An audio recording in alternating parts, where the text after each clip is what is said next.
How you doing? I got a '99 Kawasaki kx250, and I want to first of all, I want to explain the reason why I'm doing this is because I've gone on YouTube many times, and a lot of people have helped me out work on my cars, appliances, and motorcycles. So I wanted to share an experience here with you. I'm going to take about 3-4 minutes to show you how to rebuild a clutch. Again, this is a '99 kx250 two-stroke. And what I'm doing is replacing the clutch here, and there's some other issues with this, and I'll explain later. I'm going to give you some quick tips on this. As you notice, I've already cracked the housing off of this because I want to find out if there's any other issues I need to replace in here. And I already ordered the clutch. It's coming in tomorrow, so I got some free time. So here we go. This right here is your brake lever. To make the job simple, you're going to need a 8mm Allen.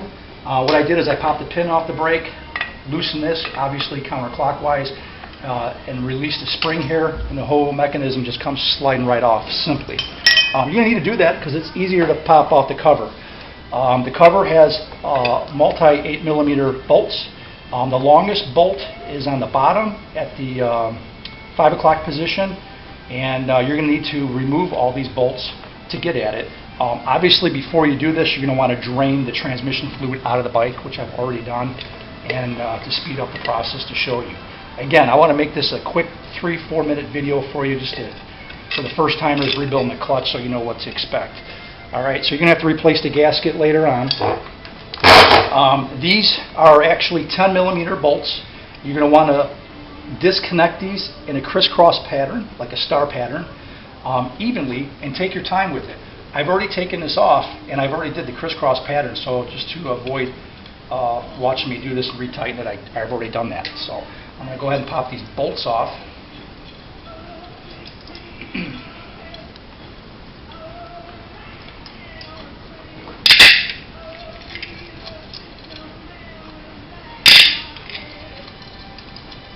And then once you get the springs and the bolts all completely off, again in that crisscross pattern like I explained to you, this housing is going to come, this cover is going to come right off. Be careful, because you're going to find that sometimes these bearings and the clutch rod will come out with it, and then you want to just pull this out, straight out, and there's a washer right behind here. See this? There's a washer, this comes off, and there's a washer here. Don't lose that. That's got to go back onto it when you put it back together. So what I like to do is I like to take the bike apart take it apart in steps and put everything aside so I can remember how to put it back together. All right. So now that unit, that's off. What we need to do right now is remove the friction plates and the solid plates from the clutch unit basket. And what I do here is, remember, you always have friction first, and then you have the plate. And there's multitudes of these in here.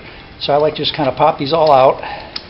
And you'll notice if they're bad because the friction plates will be worn or the metal parts will be discolored.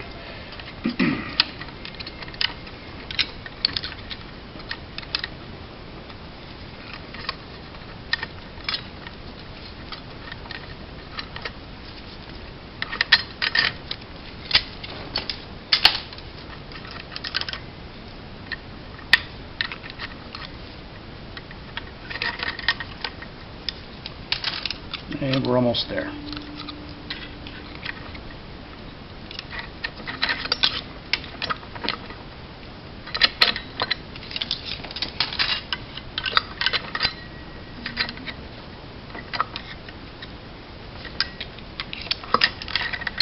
Okay, that's the friction plate. Starts with friction, ends with friction. Now we need to remove this unit. This is a 30mm nut. And to get this off, you're going to need an impact, which I ended up using. And basically what I ended up doing is putting the impact on here just like this. I used a leather glove, and I put pressure on here, and I burped it loose with the air impact. I believe it's around 80 foot-pounds of pressure, but it just took it off with no problem at all. So anyhow, once you take this off, you're going to be careful now, because you're going to keep track of the washers, because there's a couple of them in here, and one's bigger than the other, or I should say a wider diameter, and you want to keep it in that same order. So you got the nut off, you got a spline here that matches up washer, and then this unit slips off. But be careful when you pull it off, put your hand underneath there, because you are going to lose. Sometimes parts will come out.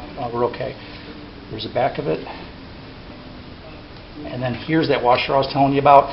Sometimes I've heard of stories where people put these on and they forget, or they put it on the wrong side and it can cause problems.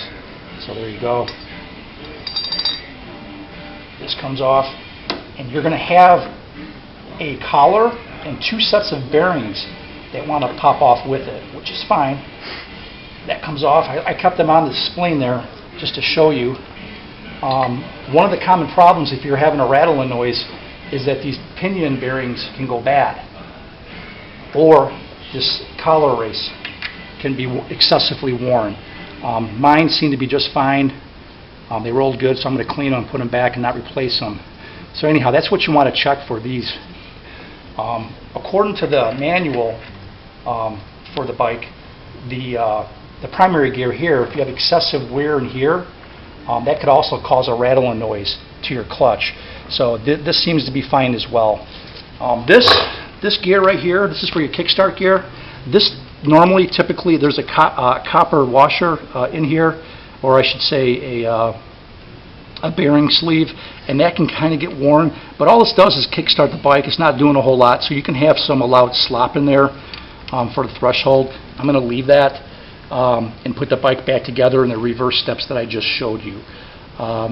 You can pick up the clutch set with springs, replacement, and bolts for about $75. Just check the internet.